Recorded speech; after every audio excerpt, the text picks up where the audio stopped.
Una. Mayong hapon kanatong tanan. Ano yan ang sabta karon sa atong programa ang atong MABS Kooperatiba. Ang adlaw na to karon Huwebes April 30 ug mayo karon kay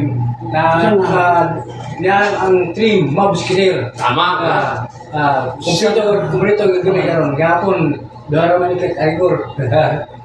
So atong pagayon atong nabubugahon atong programa karon ug sa atong technical side atong si Emily Ambilano ug atong optic nga station manager si Bernard Bilis ug ang tulo MABS Mismo Estado Leaders.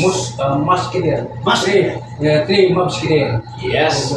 Ayan na sa karon sa atong MABS Kooperatiba tayo ato na sa atong sigutan ang atong mga katikaran ug ang mga kayuhan sa atong grupo sa Barangay Liburon Multipurpose Cooperative.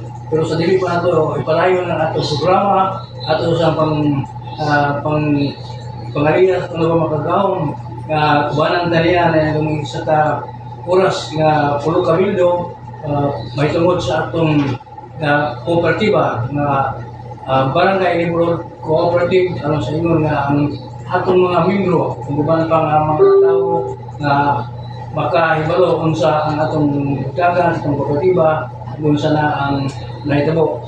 So ani ato ang team